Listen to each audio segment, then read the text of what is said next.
چیزای عجیب غریب در خانه میبینم. خدایا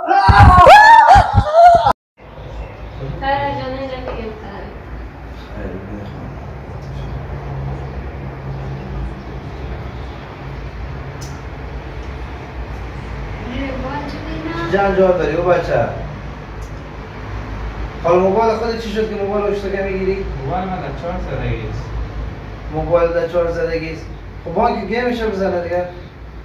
کم جنجال داریم، کم بدبختی داریم در این مهاجرت. بس هست دیگه، هر روز گیم میزنه 3 سال 4 سال. گیم میزنه عزیز تو خب بینه. همیاد در خبر اومده در بلاک دی باز نفر آمده. گرفتاری است. مهاجری نمیگیرن. حالا ما خود ما ویزا داریم. با ویزا آمدیم. 3 ماه بود حالا 1 ماه شده. خودت خبر داری کلام بچه شدی حالا. او یک ماه هم تمدید نمیکنن. و از تاریخ 30 روزش پوره شود مثل میشه جمعه. از جمعه تا پنجشنبه دیگه 1 هفته به ویزا میمونی. باز میگیره. باز باید جنجال بخیزیم بریم پس دوباره بیایم. کاش که حساب گپ ما معلوم میشد که آدم یک طرفه میشد کارش. حالا احتیاط کنین که تا چند وقت که ویزا ما بخیر میاد یک ذره اجازهتون بکنین که پلیس باز شما نگیره. چرا ویزا وقتر نگرفتیم؟ وقتر میگرفتیم وقت برام. وقتر گرفته بودیم. 30 روز ما پوره شده. حالا خودشان نمیشه، ایشون نمیکنه. حالا خود 2 هفته است که ما منتظر هستیم. ایشون نمیکنه. ایشون که نمیکنه ما از کجا بکشم؟ دیگه نفر دیگه میداده. حالا سرسان نگو که نام نبیه. صدای زمیکش میشنم. دیگه میدن خوب نیست.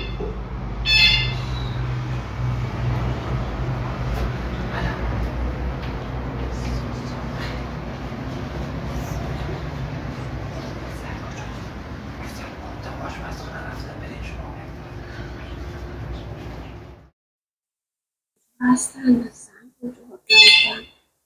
دروازه رو هم برای قصد میکنم. دروازه شو موز است یعنی یا موز است.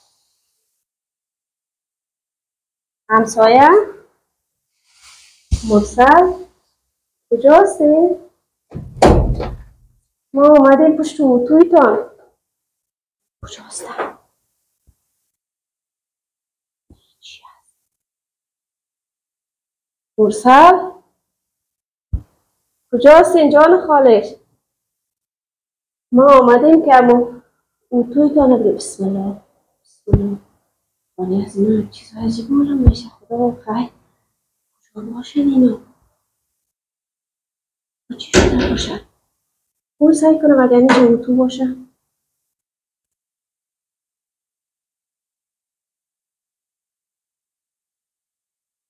بسم الله. خدایا هیچی روز هست. هیچی روز هست.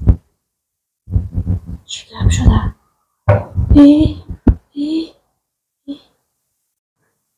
خدایا چی حال از کجا هستن اینا؟ من پشت اتو کاش خانه یگان همسایه دیگه میرفتم چیزای عجیب غریب در خانه میبینم.